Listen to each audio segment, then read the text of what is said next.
This is the audiobook for Haruki Murakami, Chapter 3. Naoko called me the following Saturday, and that Sunday, we had a date. I suppose I can call it a date. I can't think of a better word for it. As before, we walked the streets. We stopped somewhere for coffee, walked some more, had dinner in the evening, and said goodbye. Again, she talked only in snatches, but this didn't seem to bother her, and I made no special effort to keep the conversation going. We talked about whatever came to mind, our daily routines, our colleges, each a little fragment that led nowhere. We said nothing at all about the past, and mainly we walked and walked and walked. Fortunately, Tokyo is such a big city we could never have covered it all. We kept on walking like this almost every weekend. She would lead, and I would follow close behind. Naoko had a variety of hair slides and always wore them with her right ear exposed. I remember her most clearly this way, from the back. She would toy with her hair slide whenever she felt embarrassed by something, and she was always dabbing at her mouth with a handkerchief. She did this whenever she had something to say. The more I observed these habits of hers, the more I came to like her. Naoko went to a girls' college on the rural western edge of Tokyo, a nice little place famous for its teaching of English. Nearby was a narrow irrigation canal with clean, clear water, and Naoko and I would often walk along its banks. Sometimes she would invite me up to her flat and cook for me. It never seemed to concern her that the two of us were in such close quarters together. The room was small and neat and so lacking in frills that only the stockings drying in the corner by the window gave any hint that a girl lived here. She led a spare, simple life with hardly any friends. No one who had known her at school could have imagined her like this. Back then, she had dressed with real flair and surrounded herself with a million friends.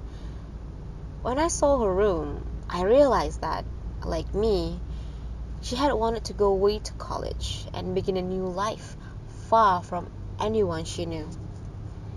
"Know why I chose this place?" she said with a smile. "Because nobody from home was coming here. We were all supposed to go somewhere more chic. You know what I mean?" My relationship with Naoko was not without its progress, though little by little, she grew more accustomed to me and I to her.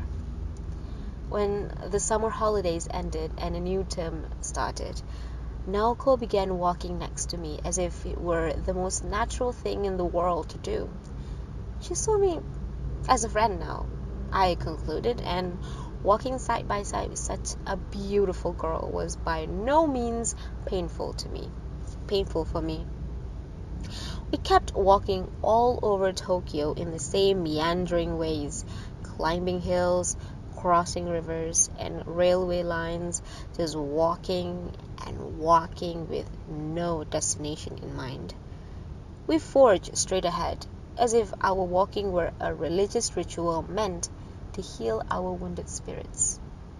If it rained, we used umbrellas, but in any case, we walked. Then came autumn, and the dormitory grounds were buried in Zelkova's leaves. The fragrance of a new season arrived, and I put on my first pullover. Having worn out one pair of shoes, I bought some new suede ones. I can't seem to recall what we talked about then. Nothing special, I expect. We continued to avoid any mention of the past and rarely spoke about Kizuki. We could face each other over coffee cups in total silence. Naoko liked to hear me tell stories about Stormtrooper. Once he had a date with a fellow student, a girl in geography, of course, but came back in the early evening looking glum. Tell me, Watanabe, what do you talk about with girls? I don't remember how I answered him, but he had picked the wrong person to ask. In July, somebody in the dorm had taken down Stormtrooper's Amsterdam Canal scene and put up a photo of the Golden Gate Bridge instead. He told me he wanted to know if Stormtrooper could masturbate to a Golden Gate Bridge. He loved it, I reported later, which prompted someone else to put up a picture of an iceberg. Each time the photo changes in his absence, Stormtrooper became upset. Who the hell is doing this? He asked. I wonder, I said. But what's the difference? They're all nice picture. You should be grateful. Yeah, I suppose. But it's so weird. My stories of Stormtrooper always made Naoko laugh. Not many things succeeded in doing that, so I talked about him often, though I was not exactly proud of myself for using him this way. So, he just happened to be the youngest son in a not too wealthy family who had grown up a little too serious for his own good. Making maps was the one small dream of his one small life. Who had the right to make fun of him for that? By then, however, Stormtrooper's joke had become an indispensable source of dormitory talk, and there was no way for me to undo what I had done. Besides, the sight of Naoko's smiling face had become my own special source of pleasure. I went on supplying everyone with new stories. Naoko asked me one time, just once, if I had a girl I like. I told her about the one I have left behind in Kobe. She was nice, he said. I enjoy sleeping with her, and I miss her every now and then, but finally, she didn't move me. I don't know. Sometimes I think I've got this hard kernel in my heart and nothing much can get inside it. I doubt if I can really love anybody. Have you ever been in love? Naoko asked. Never, I said. She didn't ask me more than that. When autumn ended and cold wind began tearing through the city, Naoko would often walk pressed against my arm. I could sense her breathing through the thick cloth of her duffel coat.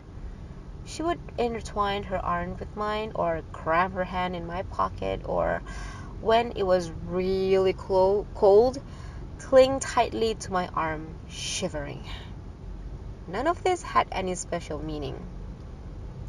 I just kept walking with my hands shoved in my pockets. Our rubber-soled shoe made hardly any sound on the pavement, except for the drying crackling when we trod on the broad, withered sycamore leaves. I felt sorry for Naoko whenever I heard that sound. My arm was not the one she needed, but the arm of someone else. My warmth was not what she needed, but the warmth of someone else. I felt almost guilty being me. As the winter deepens, the transparent clarity of Naoko's eyes seemed to increase. It was a clarity that had nowhere to go. Sometimes Naoko would lock her eyes onto mine for no apparent reason. She seems to be searching for something, and this would give me a strange, lonely, helpless sort of feeling.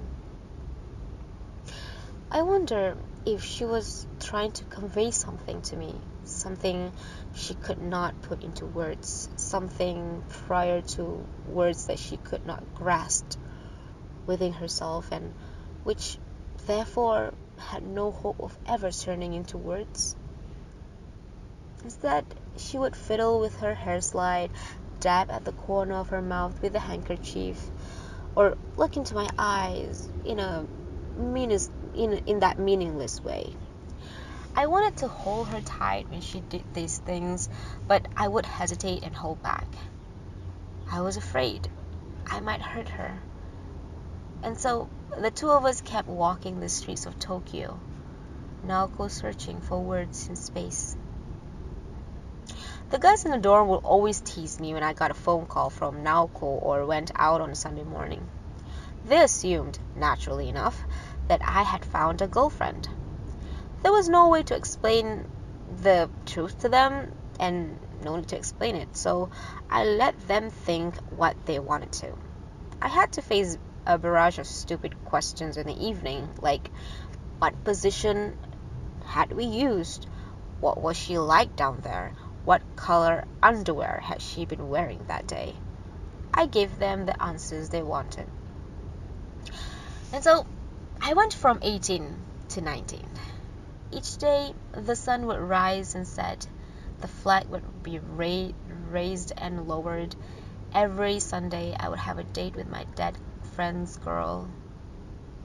I had no idea what I was doing or what I was going to do. For my courses, I would read Claudel and Racine and Eisenstein, but they meant almost nothing to me. I made no friends at the lectures and hardly knew anyone in the dorm. The others in the dorm thought I wanted to be a writer because I was always alone with the book, but I had no such ambition. There was nothing I wanted to be. I tried to talk about this feeling with Naoko. She, at least, would be able to understand what I was feeling with some degree of precision, I thought. But I could never find the words to express myself. Strange, I seemed to have caught her word-searching sickness. On Saturday night, I would sit by the phone in the lobby, waiting for Naoko to call. Most of the others were out, so the lobby was usually deserted. I would stare at the grains of light suspended in that silent space, struggling to see into my own heart. What did I want? And what did others want from me? But I could never find the answers. Sometimes I would reach out and try to grasp the grains of light, but my fingers touched nothing.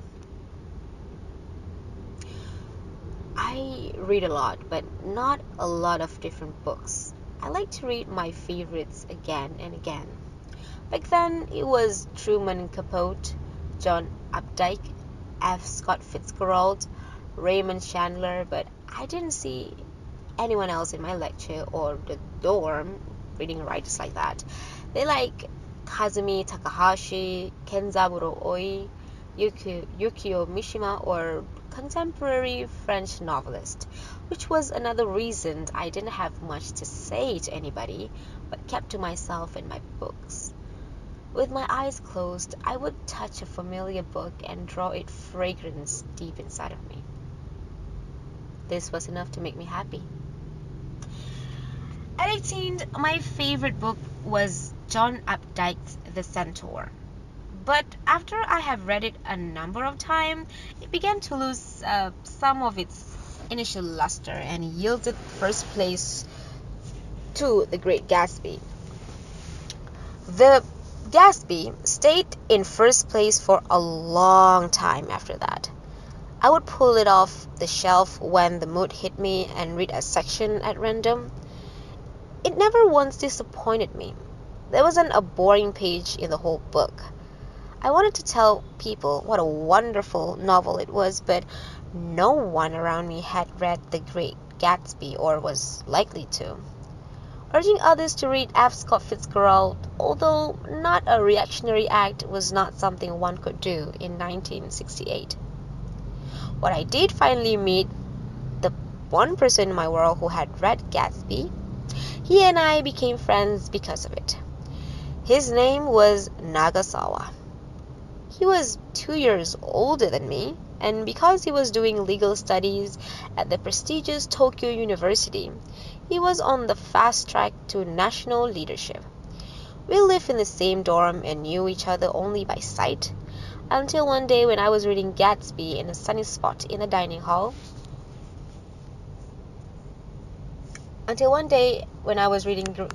Great Gatsby in a sunny spot in the dining hall. He sat down next to me and asked what I was reading. When I told him, he asked if I was enjoying it. "This is my third time," I said, "and every time I find something new that I like even more than the last." "This man says he has read The Great Gatsby 3 times, he said, as if to himself. "Well, any friends of a Gatsby is a friend of mine." And so we became friends. This happened in October. The better I get to know Nagasawa, the stranger he seemed. I had met a lot of weird people in my day, but none as strange as Nagasawa. He was a far more voracious reader than me, but he made a rule never to touch a book by any author who had not been dead for at least 30 years. "That's the only kind of book I can trust," he said. "It's not that I don't believe in contemporary literature," he added, "but I don't want to waste valuable time reading any book that had not had the baptism of time. Life is too short." "What kind of author do you like?" I asked, speaking in respectful tones to this man 2 years my senior. "Balzac, Dante, Joseph Conrad, Dickens," he answered without hesitation. "Not exactly fashionable. That's why I read them. If you only read the books that everyone else is reading, you can only think what everyone else is thinking. That's the world of hicks and slobs. Real people will be ashamed of themselves doing that. Haven't you noticed, Watanabe? You and I are the only real ones in this dorm. The other guys are crapped."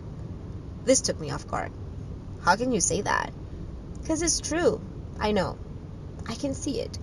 It's like we have marks on our forehead. And besides, we've both read The Great Gatsby." I did some quick calculating. "But Fitzgerald only been dead 28 years, I said. "So what? 2 years? Fitzgerald advanced." No one else in the dorm knew that Nagasawa was a secret reader of classic novels, nor would it have mattered if they had. Nagasawa was known for being smart. He breezed into Tokyo University. He got good marks. He would take the civil service exam, join the foreign ministry, and become a diplomat. He came from a wealthy family. His father owned a big hospital in Nagoya, and his brother had also graduated from Tokyo, gone on to medical school, and would have one day inherit the hospital. Nagasawa always had plenty of money in his pocket, and he carried himself with real dignity.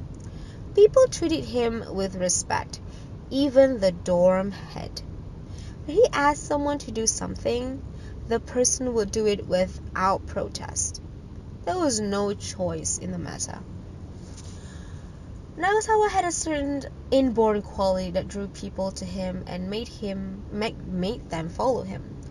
He knew how to stand at the head of the pack, to assess the situation, to give precise and tactful instruction that others would obey.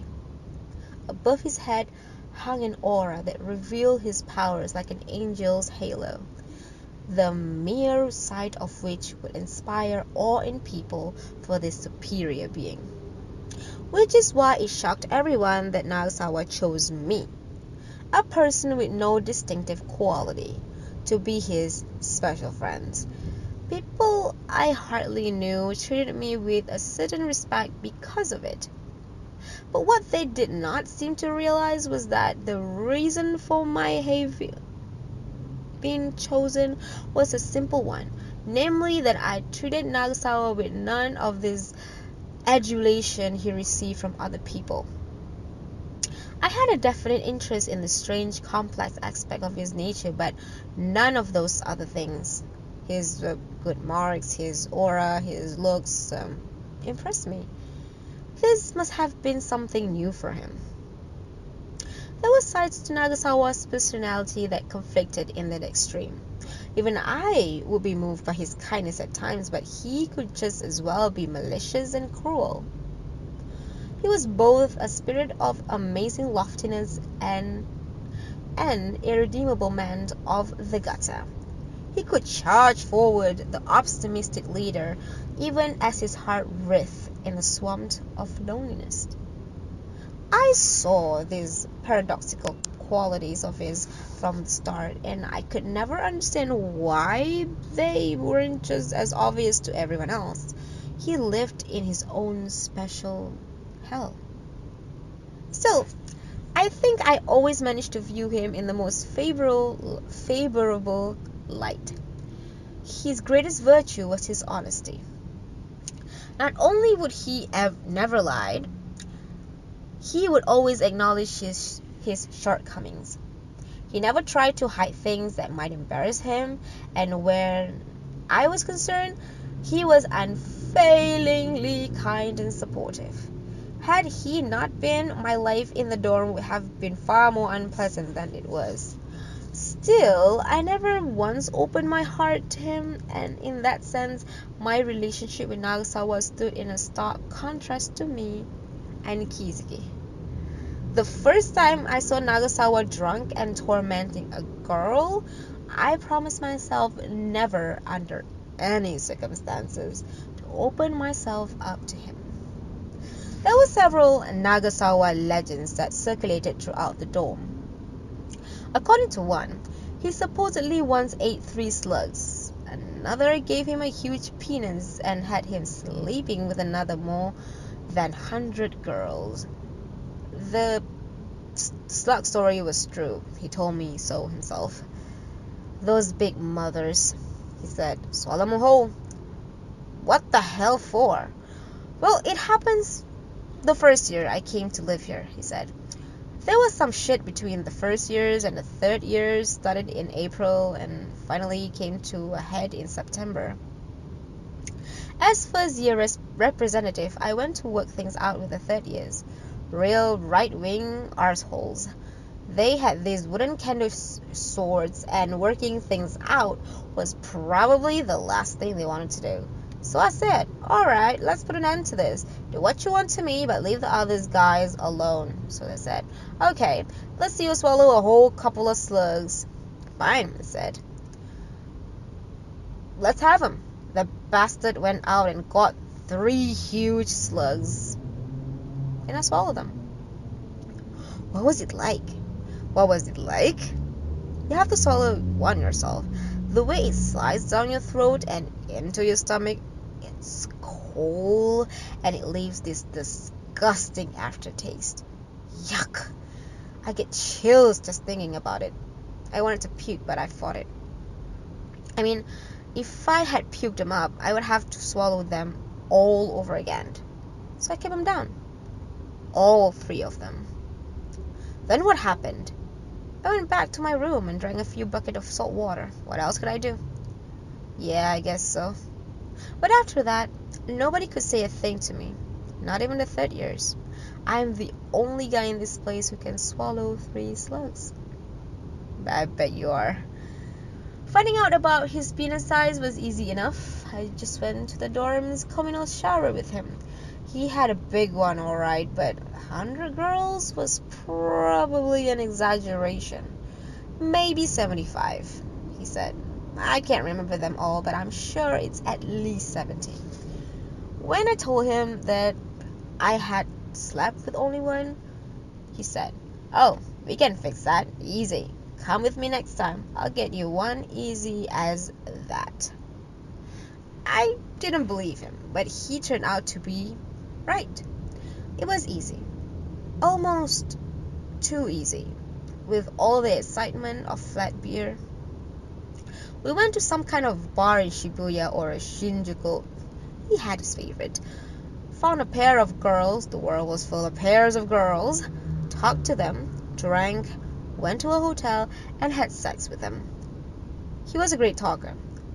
Not that he had anything great to say, but Girls would get carried away listening to him.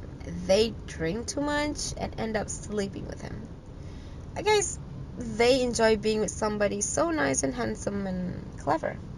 And the most amazing thing was that just because I was with him, I seemed to become equally fascinating to them. Nagasawa would urge me to talk, and girls would respond to me with the same smile of admiration they offered him. He worked his magic, a real talent he had that impressed me every time. Compared with Nagasawa, Kizuki's conversational gifts were child's play. This was a completely different conversational gift. This was a completely different level of accomplishment. As much as I found myself caught up in Nagasawa's power, though, I still missed Kizuki. I felt a new admiration for his sincerity. Whatever talent he had, he would share with Naoko and me alone, while Nagasawa was bent on disseminating his considerable gift to all around him. Not that he was dying to sleep with the girls he found. It was just a game to him. I was not too crazy about sleeping with girls. I didn't know it was an easy way to take care of my sex drive, of course, and I did enjoy all the holding and touching, but I hated the morning after. I'd wake up and find this strange girl sleeping next to me, and the room would reek of alcohol, and the bed and the lighting and the curtain had that special love hotel garishness, and my head would be in a hungover fog.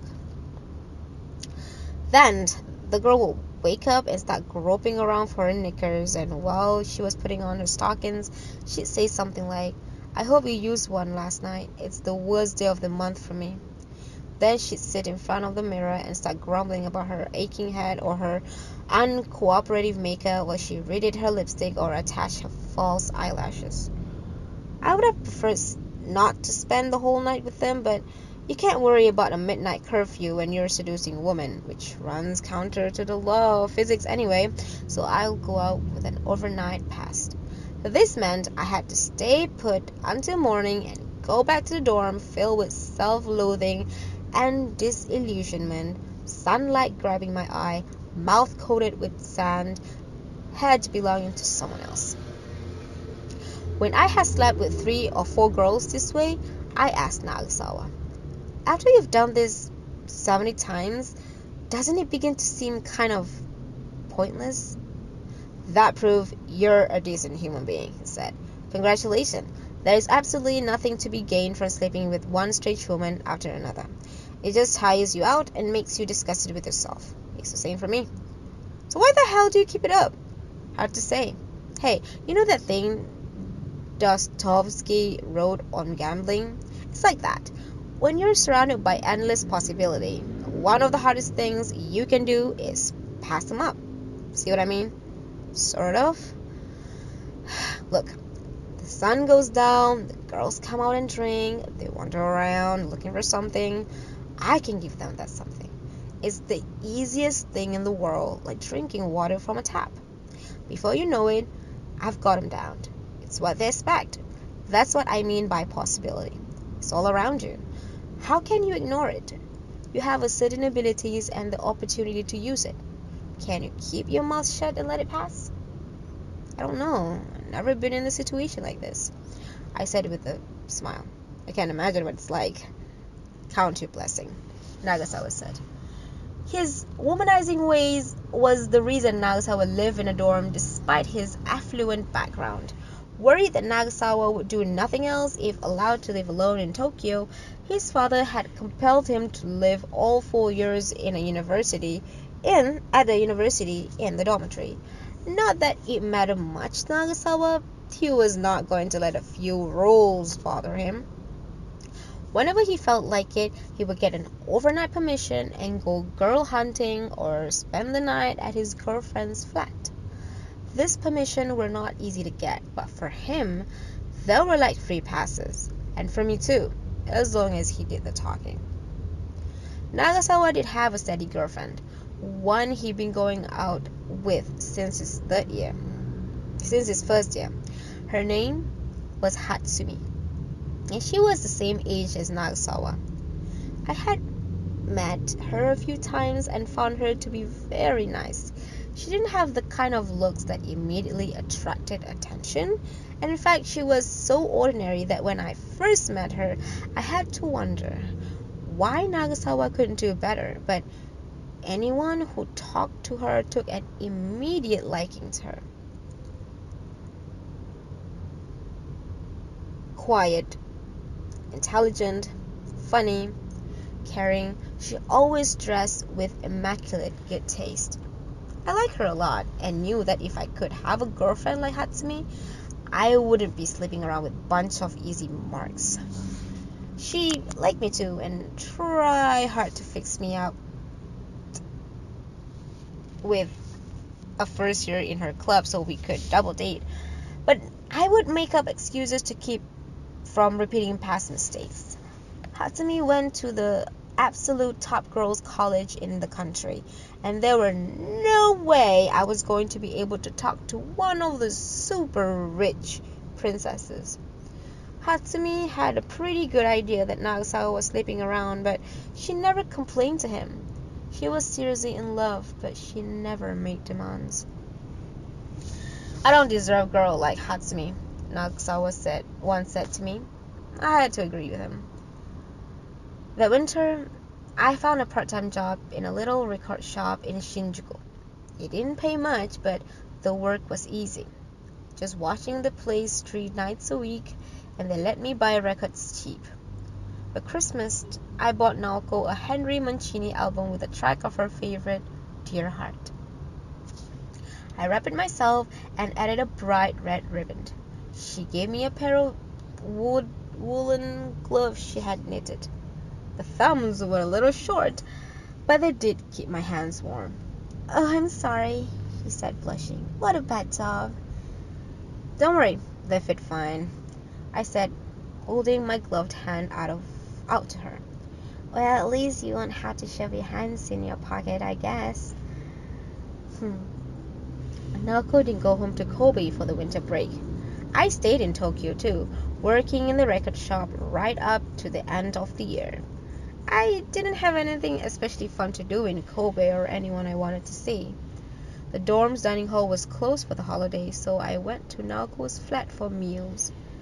On New Year's Eve, we had rice cake and soup like everybody else. A lot happened in late January and February that year, 1969. At the end of January, Stormtrooper went to bed with a raging fever, which meant I had to stand up Naoko that day. I had gone to a lot of trouble to get my hands on some free tickets for a concert. She had been especially eager to go because the orchestra was performing one of her favorites, Brahms' Fourth Symphony. But with Stormtrooper tossing around in bed on the verge of what looked like an agonizing death, I couldn't leave him, and I couldn't find anyone stupid enough to nurse him in my place. I bought some ice and used several layers of plastic bag to hold it on his forehead, wiped his sweating brows with cold towels, took his temperature every hour, and even changed his vest for him. The fever stayed high for a day, but the following morning he jumped out of bed and started exercising as though nothing had happened. His temperature was completely normal. It was hard to believe he was a human being. "Weird," said Stormtrooper. "I never had a fever in my life." It was almost as if he were blaming me. This made me mad. "But you did have a fever," I insisted, showing him the 2 wasted tickets. "Good thing they were free," he said. I wanted to grab his radio and throw it out the window, but instead I went back to bed with a headache. It snowed several times in February. Near the end of the month, I got into a stupid fight with one of the third years on my floor and punched him. He hit his head against the concrete wall, but he wasn't badly injured, and Nagasawa straightened things out for me. Still, I was called into the dorm's head office and given a warning, after which I grew increasingly uncomfortable living in the dormitory. The academic year ended in March. but I came out a few credits short. My exam results were mediocre, mostly C's and D's with a few B's. Naoko had all the grades she needed to begin the spring term of her second year. We had completed one full cycle of the seasons. Halfway through April, Naoko turned 20. She was 7 months older than I was, my own birthday being in November. There was something strange about her becoming 20. I felt as if the only thing that made sense, whether for Naoko or for me, was to keep going back and forth between 18 and 19. After 18 would come 19, and after 19 and 4th, and after 19, 18, of course. But she turned 20, and in the autumn, I would do the same. Only the dead stay 17 forever. It rained on her birthday. After lectures, I bought a cake nearby and took the tram to her flat. We ought to have a celebration, I said. I probably would have wanted the same thing if our position had been reversed. It must have been hard to pass your 20th birthday alone. The tram had been packed and had pitched so widely that by the time I arrived at Naoko's room, the cake was looking more like a Roman Colosseum than anything else. Still, once I had managed to stand up the 20 candles I had brought along, light them and close the curtain and turn out the lights, we had the makings of a birthday party. Naoko opened a bottle of wine. We drank, had some cake, and enjoyed a simple dinner. I don't know. It's stupid being 20, she said. I'm just not ready. It feels weird.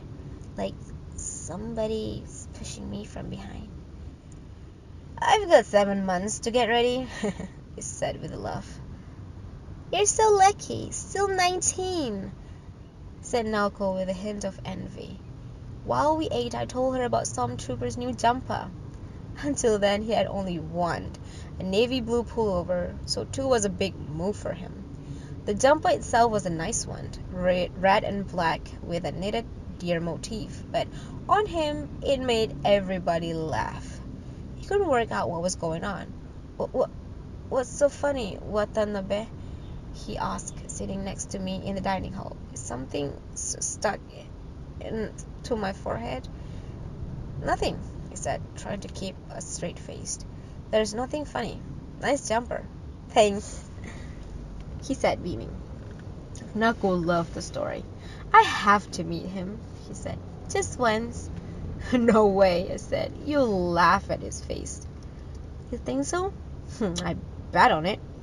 I see him every day, and still I can't help laughing sometimes. We cleared the table and sat on the floor, listening to music and drinking the rest of the wine. She drank 2 glasses in time it took me to finish 1. Naoko was unusually talkative that night.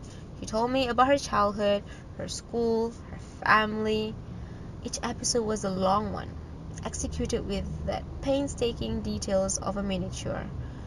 I was amazed at the power of her memory, but as I sat listening, it began to dawn on me that there was something wrong with the way she was telling those stories. Something strange, warped even. Each tale had its own internal logic, but the link from one to the next was odd. Before you knew it, Story A had turned to Story B, which had been contained in Story A. Then came C from something in B, which no end in sight. I found things to say in response at first, but after a while stopped trying. I put on a record, and when I ended, I lifted the needle and put on another. After the last record, I went back to the first. She only had 6. The cycle started with Sgt. Pepper's Lonely Hearts Club Band and ended with Bill Evans' Waltz for Debbie. Rain fell past the window. Time moved slowly. Naoko went on talking about herself. It eventually dawned on me what was wrong. Naoko was taking great care as she spoke not to touch on certain things. One of those things was Kizuki, of course, but it But there was more than Kitsuki. And though she had certain subjects she was determined to avoid, she went on endlessly and in incredible detail about the most trivial, inane thing. I had never heard her speak with such intensity before, and so I did not interrupt her. Once the clock struck 11, though, I began to feel nervous. She had been talking non-stop for more than 4 hours. I had to worry about the last train and my midnight curfew. I saw my chance and cut in. "Time for the troop to go home," I said, looking at my watch. "Last train's coming." My words didn't seem to reach her, or if they did, she was unable to grasp their meaning. She clamped her mouth shut for a split second, then went on with her story. I gave up, shifting into a more comfortable position, drank what was left of the second bottle of wine. I thought I had better let her talk herself out. The curfew and the last train would have to take care of themselves. She did not go on for long, though. Before I know it, she had stopped talking. The ragged end of the last word she spoke seemed to float in the air, where it had been torn off. She had not actually finished what she was saying. Her word had simply evaporated. She had been trying to go on, but had come up against nothing. Something was gone now, and I was probably the one who had destroyed it. My words might have finally reached her, taking their time to be understood, and obliterated whatever energy that had kept her talking for so long. Lips slightly parted, she turned her half-focused eye on mine. She looked like some kind of machine that had been humming along until someone pulled the plug. Her eyes appeared clouded, as if covered by some thin, translucent membrane. "Sorry to interrupt," I said, "but it's getting late," and one big tear spilled from her eyes, ran down her cheek, and splattered onto a ragged jacket. Once that first tear broke free, the rest followed in an unbroken stream. Naoko bent forward on all four on the floor and, pressing her palm on the mat, began to cry with the force of a person vomiting. Never in my life had I seen anyone cry with such intensity. I reached out and placed a hand on her trembling shoulder. Then all but instinctively, I took her in my arms, pressed against me, her whole body trembling. She continued to cry without a sound. My shirt became damp. My shirt became damp, then soaked with her tears and hot breath. Soon her fingers began to move across my back, as if in search of something, some important things that had always been there. Supporting her weight with my left arm, I used my right hand to caress her soft, straight hair. And I waited, in that position. I waited for Naoko to stop crying, and I went on waiting, but Naoko's crying never stopped. I slept with Naoko that night. Was it the right thing to do? I can't tell. Even now, almost 20 years later, I can't be sure. I suppose I'll never know. But at that time, it was all I could do. She was in a heightened state of tension and confusion, and she made it clear she wanted me to give her release. She turned the lights down and began, one piece at a time, with the gentlest touch I could manage. I turned the lights down and began, one piece at a time, with the gentlest touch I could manage, to remove her clothes. Then I undressed. It was warm enough, that rainy April night, for us to cling to each other's nakedness without a sense of chill. We explored each other's bodies in the darkness without words. I kissed her and held her soft breasts in my hands. She clutched at my erection. Her opening was warm and wet and asking for me. And yet, and I went inside her, Naoko tense with pain. Was this her first time? I asked, and she nodded. Now it was my turn to be confused. I had assumed that Naoko had been sleeping with Kizuki all that time. I went in as far as I could and stayed that way for a long time, holding Naoko without moving. And then as she began to seem calmer, I allowed myself to move inside her, taking a long time to come to climax with slow, gentle movements. Her arms tightened around me at the end, and when at last she broke her silence. Her cry was the saddest sound of orgasm I had ever heard. When everything has ended, I asked Naoko why she had never slept with Kizuki. This was a mistake. No sooner had I asked the question than she took her arms from me and started crying soundlessly again. I pulled her bedding from the closet, spread it on the mat floor, put her in beneath the cover. Smoking, I watched the endless April rain beyond the window. The rain had stopped when morning came. Naoko was sleeping with her back to me. Or maybe she hadn't slept at all. Whether she was awake or asleep, all words had left her lips, and her body was now seemed stiff, almost frozen. I tried several times to talk to her, but she would not answer or move. I stared for a long time at her naked shoulder, but in the end I lost all hope of eliciting a response and decided to get up. The floor was still littered with record jackets, glasses, wine bottle, and the ashtray I had been using. Half the caved-in birthday cake remained on the table. It was as if time had come to a halt. I picked up the things off the floor and drank 2 glasses of water at the sink. On Naoko's desk lay a dictionary and French verb chart. On the wall above the desk hung a calendar, one without an illustration or photo of any kind. Just the numbers of the days of the month.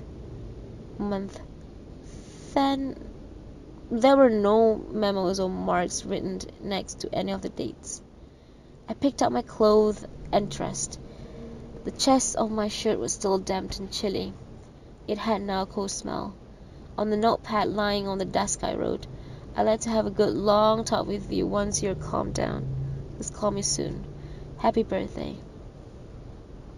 I took one last look at Naoko's shoulder, stepped outside, and quickly shut the door. No call came even after a week had passed.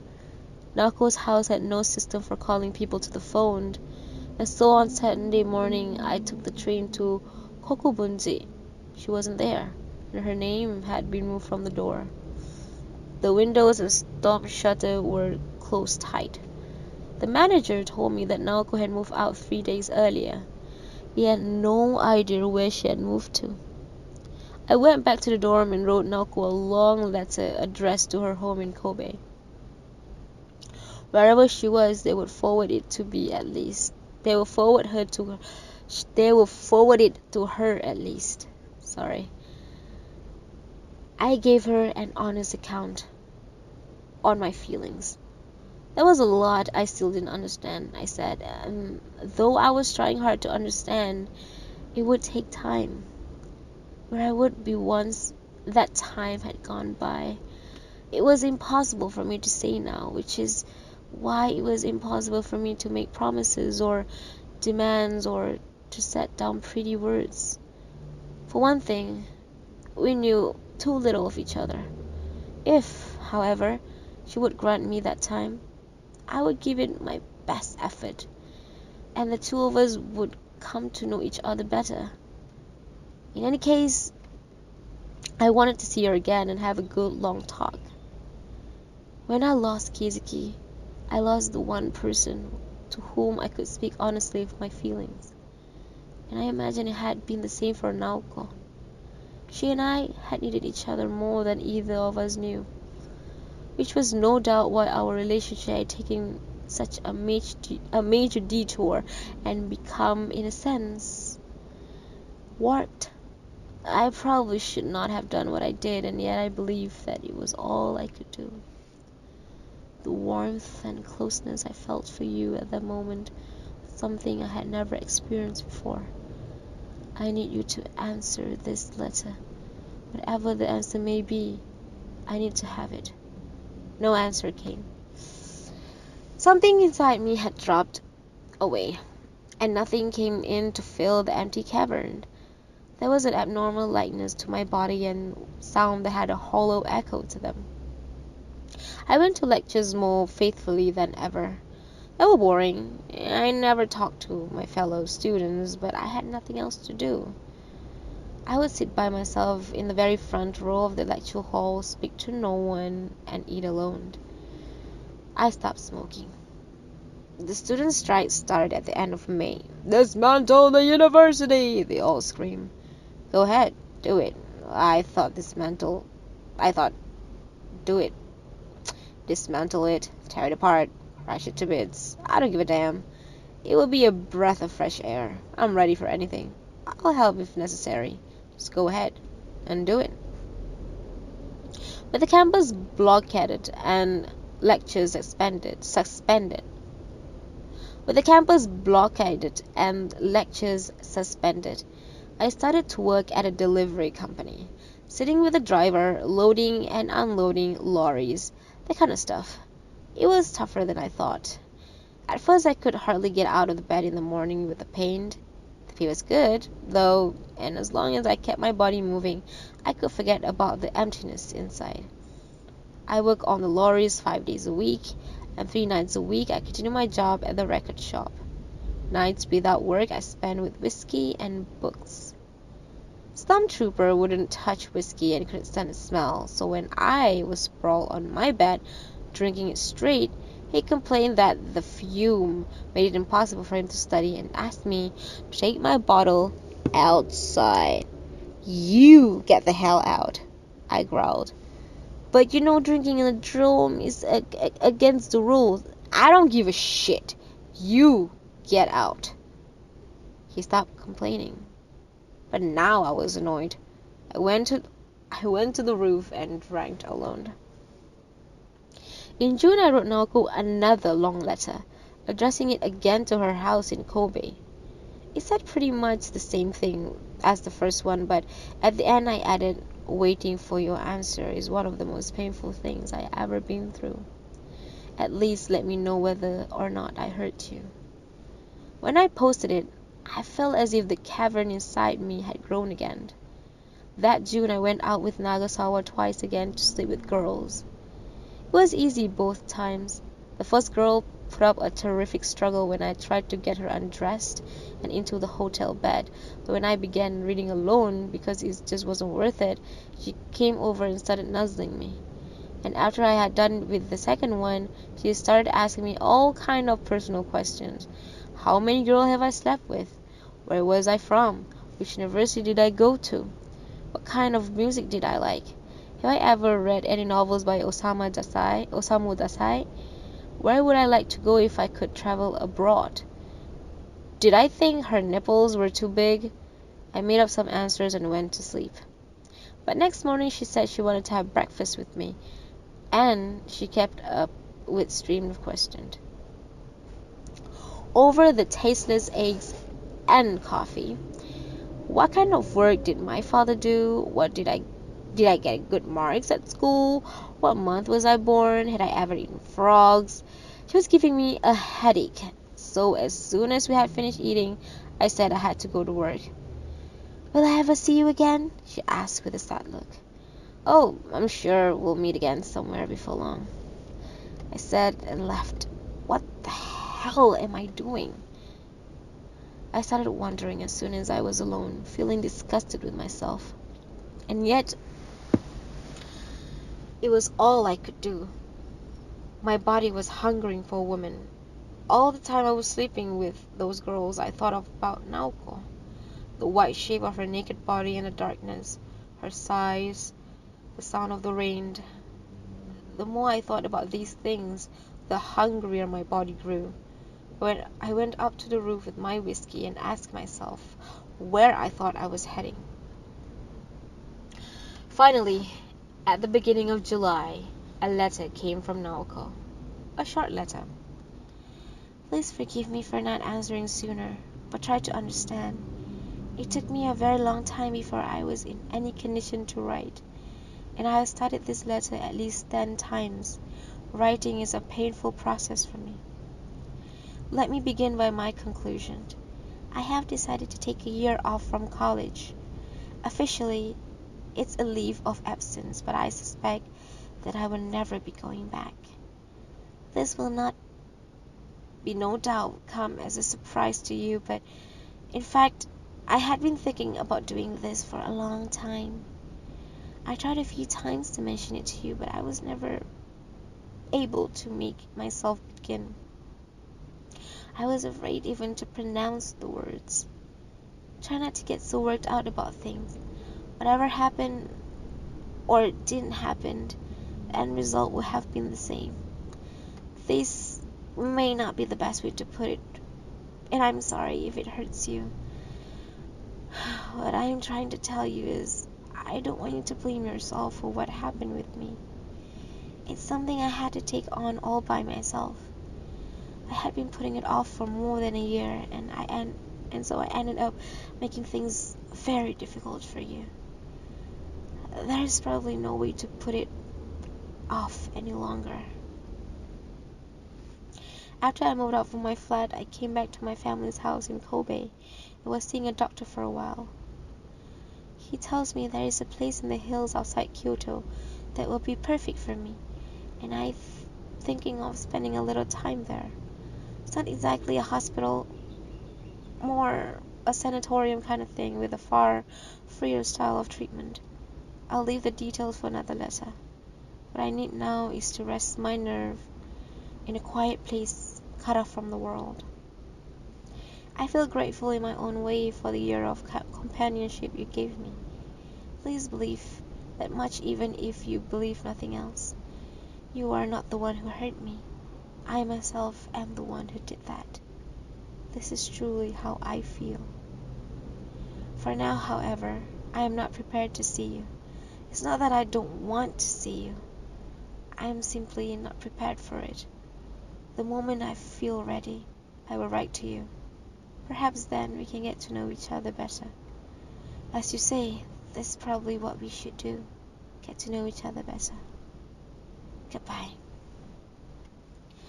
I read Naoko's letter again and again, and each time I would be filled with the same unbearable sadness I used to feel whenever Naoko herself stared into my eye.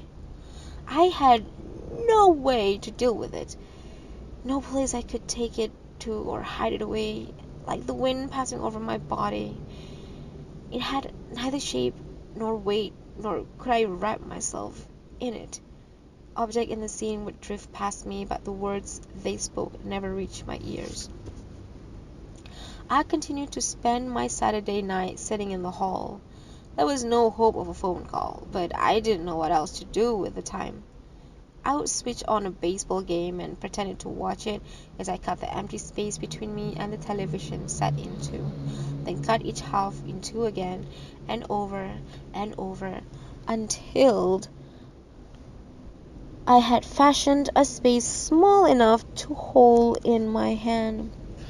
I would switch the set off at 10, go back to my room, and go to sleep. At the end of the month, Stormtrooper gave me a firefly. It was in an instant coffee jar with air hole with the lid and containing some blades of grass and a little water. In the bright room, the firefly looked like some kind of ordinary black insect you find by a pond somewhere, but Stormtrooper insisted it was the real thing. I know it's a firefly when I see one, he said, and I had no reason or basis to disbelieve him. Fine, he said, it's a firefly. It had a sleepy look on its face, but it was kept trying to climb out the slippery glass walls of the jar and falling backwards. I found it in the quad, he said. Here? By the dorm? Yeah. You know the hotel down the street? They release fireflies in their garden for summer guests. This one made it over here. Stormtrooper was busy stuffing clothes and notebook into his black button bag as he spoke. We were several weeks into the summer holidays, and he and I were almost the only one left in the dorm. I had carried on with my jobs rather than go back to Kobe, and he had stayed on for a practical training session.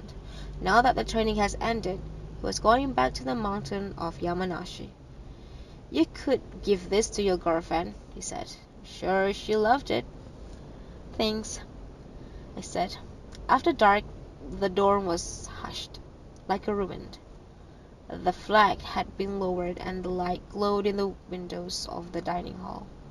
With so few students left, they turned on only half of the lights in the place, keeping the right half dark and the left light.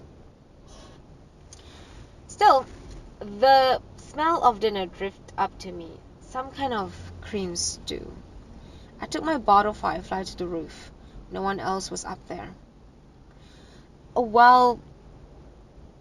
white vest hung on the clothesline that someone had forgotten to take in, waving in the evening breeze like a discarded shell of some huge insect. I climbed a steel ladder in the corner of the roof to the top of the dormitory's water tank. The tank was still warm with the heat of the sunlight it had absorbed during the day. I sat in a narrow space above the tank, leaning against the handrail and coming face to face with an almost full white moon. The lights of Shinjuku glowed to the right, Ikebukuro to the left. Car headlights flowed in bright stream from one pool of light to the other. A dull roar of jumbled sound hung over the city like a cloud. The firefly made a faint glow in the bottom of the jar, its light all too weak, its color all too pale. I hadn't seen a firefly in years, but the ones in my memories sent a far more intense light into the summer darkness, and that brilliant burning image was the one that had stayed with me all the time. Maybe this firefly was on the verge of death.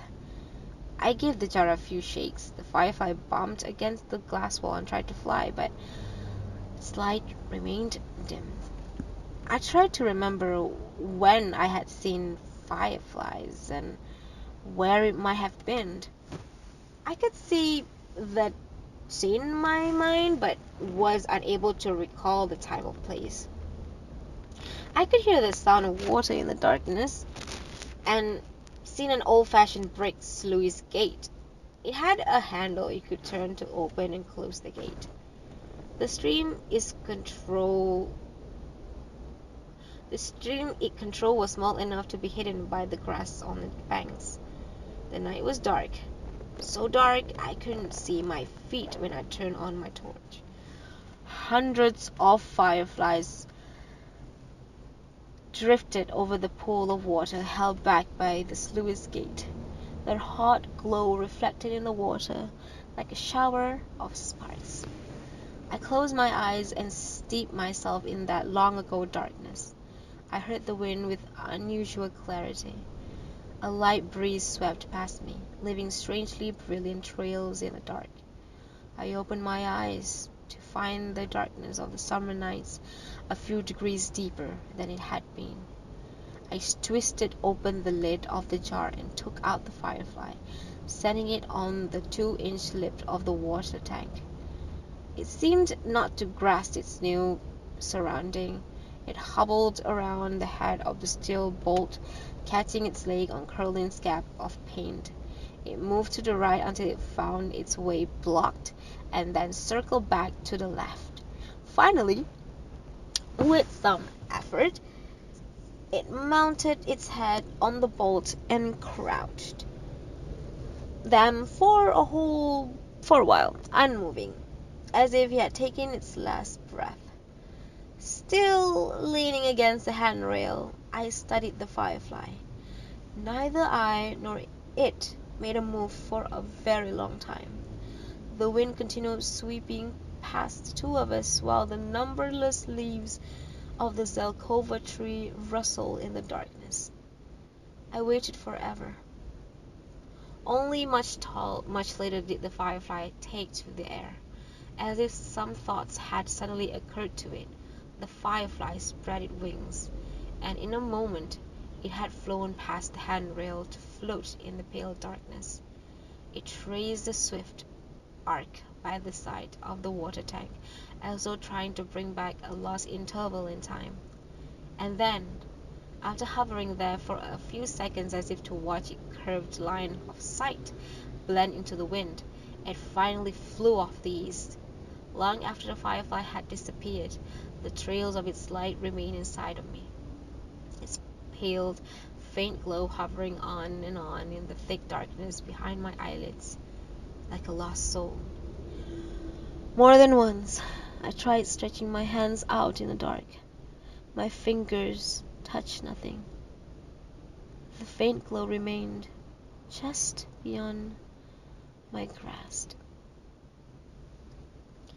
That is the end of the audiobook for Haruki Murakami Norwegian Wood. Thank you for reading and stay tuned for the next episode. Sayonara. Bye.